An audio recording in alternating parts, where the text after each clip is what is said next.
What's going on, guys? So today's video is a video that I don't even feel 100% about making, only because I know it's probably going to disappoint a lot of folks who think they have one thing when in fact they have something else. And I know when it comes to defending the brand of truck you love, you want to know that it has at least the same components as a competing brand when you're talking about like a heavy-duty perspective, what it's capable of doing. And I think that this video will help add some clarification, but it might disappoint some folks, and I hope it doesn't do that. But let's kick it off. Hang tight. I'll be right back.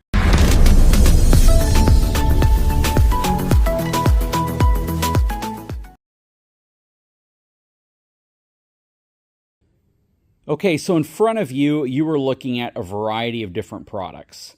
Now, these products are all designed to serve a certain function, and those functions are to assist in towing, to give you the tools, the parts you need to be able to tow with the equipment you either have or the equipment that you're looking at getting. Now, we're not going to go over hitch classes, because when you go over classes, some classes of hitches may actually fall into the same size range as what you're looking at here, and I don't want to add confusion to it. All I'm simply going to say is that when you look at the opening in the back of your truck where you would insert your hitch, that is called your receiver.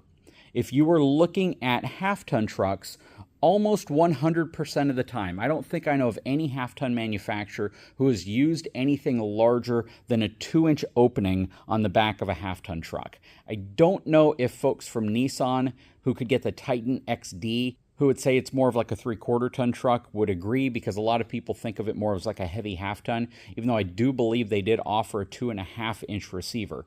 That said, if you're looking at Ford, Ram, or General Motors, their half-ton trucks all come with 2-inch receivers, which means that it's a 2-inch opening to accept a 2-inch shank. Regardless of the type of hitch you have, you typically are going to see it. I'm going to avoid the smallest ones that come on some compact cars and small SUVs, but your most common would be 2, 2.5, and 3-inch. Again, when you look at half-ton trucks, you're typically going to have a 2-inch opening for a 2-inch shank. So 2-inch receiver opening in the back of your truck that fits this. I have these reducers here because this is all because of comments on a video, a lot of comments on a video where I was talking about this product from eTrailer that will be a co-branded product between BigTruckBigRV and eTrailer. That said, when you move up to a 3/4 ton truck, nearly all 3/4 ton trucks from Ford, Ram, and GM are going to have a 2.5-inch opening on the receiver. Basically, it is ready for a 2.5-inch shank to be inserted into it. So that's a 2-inch shank. That's a 2.5-inch shank. It's simply how large this piece is that's going to slide into the receiver on the back of your vehicle. Now, Ford owners, in some cases, will have a truck with a 3-inch receiver. A 3-inch receiver is simply the opening that allows for up to a 3-inch shank to be inserted into it. This B&W is an example of that. If you want the B&W tow and stow hitch in its highest capacity, if you want the WaySafe aluminum hitch in its highest capacity, if you want the bulletproof hitch, I don't think actually you need to get the bulletproof hitch in a 3-inch to get it in its highest capacity, but typically, the 3-inch opening is for the highest capacity configuration for the Ford Super Duty in terms of companies who manufacture hitches, such as this B&W Tow and Stow right here. Now, the video that I put out, I mentioned that. I said if you have a Ford truck with a 3-inch receiver, then they make a 3-inch to 2.5-inch reducer. This is the one that comes with the truck, and this is the one that, again, I'm co-branding with the folks over at eTrailer.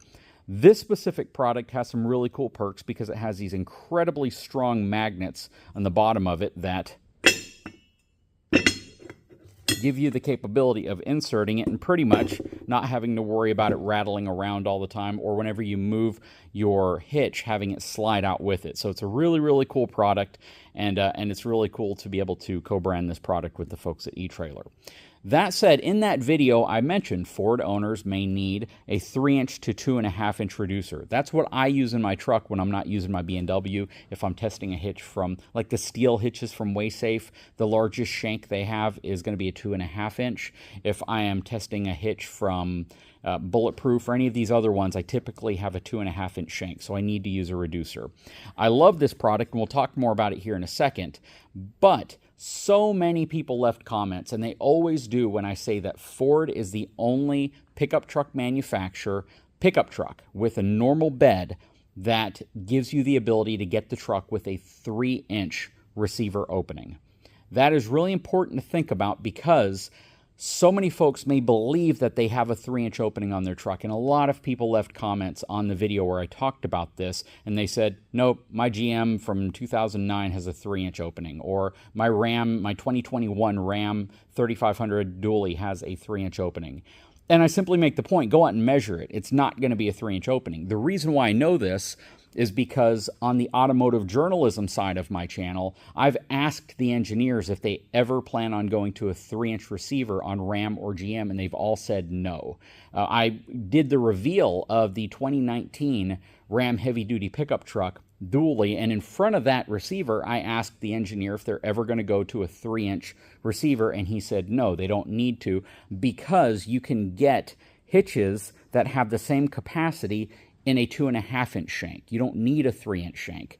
General Motors echoed the same thing with both GMC and Chevrolet. That's why they've never offered a 3-inch receiver on their vehicle. So if you doubt that, go out and check. And what you're going to find is you're going to have this opening, and you're likely using a 2-inch receiver reducer to go into it so you can use your weight distribution hitch or whatever else, because most weight distribution hitches come with a 2-inch shank, not a 2.5. There are a few that come with a 2.5, but the vast majority of them are a 2-inch shank because it's more than enough to meet any capacity load requirements of RVs and the weights that you typically would see. So again, if you doubt me, before you post a comment saying that my truck from whatever year in a dually configuration or 3/4 ton came with a 3-inch receiver, go out and measure it. And I think you're going to find that that's absolutely not true, that it's a 2.5-inch opening. But don't fret, that doesn't mean that you have a degraded capacity vehicle, because again, Ram and General Motors both claim that they don't need a 3-inch opening.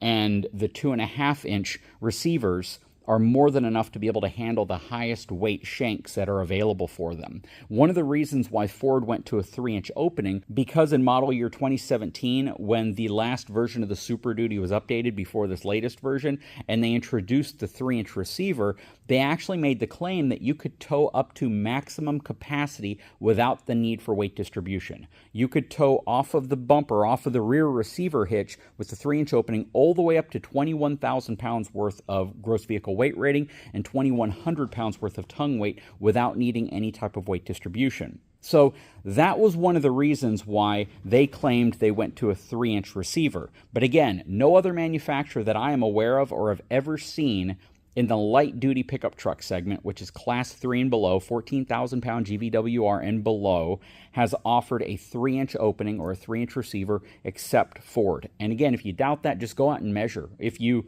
don't have a truck to measure, go to a dealership lot and find a dually, find whatever configuration you think has a 3-inch opening, and you'll see that it's a 2.5-inch opening.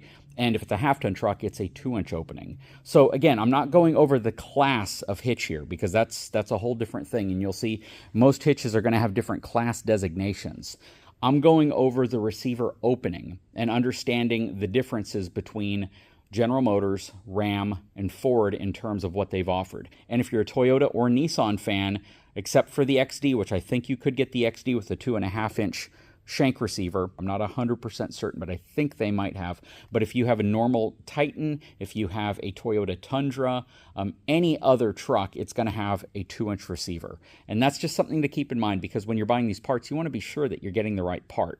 Now, real quick to wrap things up, I did have some folks that said, is the etrailer BigTruckBigRV co-branded product here really the same or similar in terms of overall construction methods designed to the Ford? Now, dimensionally speaking, they both use the exact same thickness material right here, at least on the 3 to 2.5-inch reducer.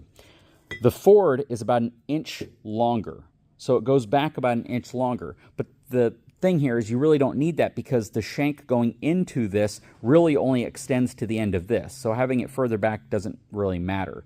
That said, if you have this reducer in your vehicle, keep in mind that any time one of these sits at the very back edge, it is likely to get some wear right here. And if you don't have this positioned all the way in, and the wear on the edge of the receiver that this is going into is over a magnet, you could absolutely break a magnet over time. Just the movement of it up and down can cause wear and tear and break a magnet. You can see every hitch that you use is going to start to develop that wear mark on it. And whenever it develops that wear mark, it's going to start to dig into the steel a little bit.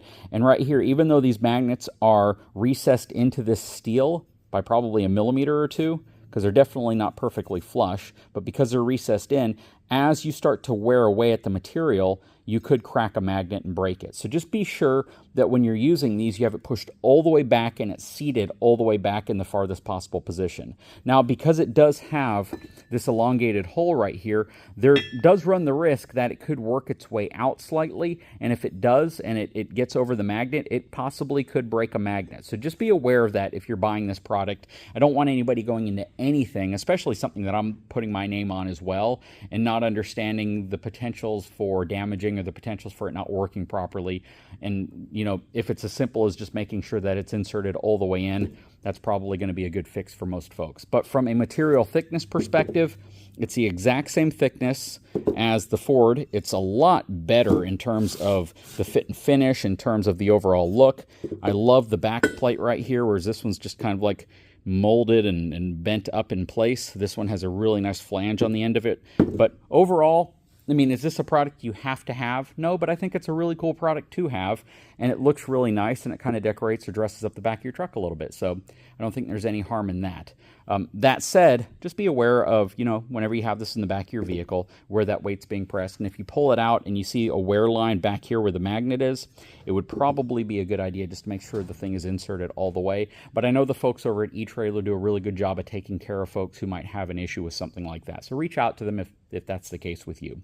Anyways, guys, I sure hope you enjoyed this video. Again, just go out and measure your truck's receiver if you have any doubt on the size. Ford did offer a 3-inch opening on both a 3/4 ton and a 1-ton truck with certain configurations.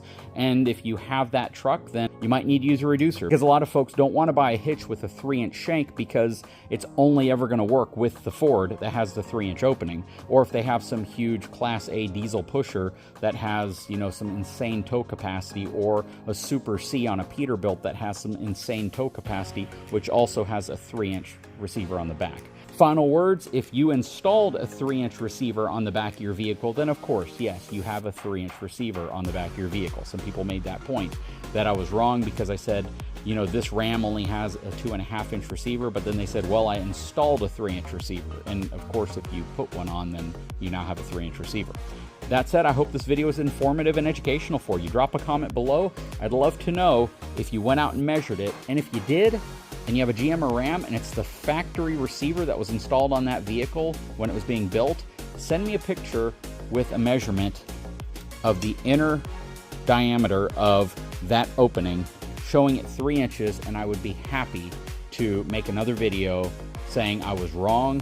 I absolutely don't know what I'm talking about, and yes, a lot of Ram and a lot of GM heavy-duty trucks have a 3-inch opening. So again, if you can take a picture, send it to me, and you can show me that it's a GM, it's a Ram truck, and it's the OEM factory receiver, I'd be happy to recant my statement and say that you're absolutely right. Guys, if you haven't had a chance, please take a moment, subscribe to the channel, give me a thumbs up, and we'll talk to you again very soon.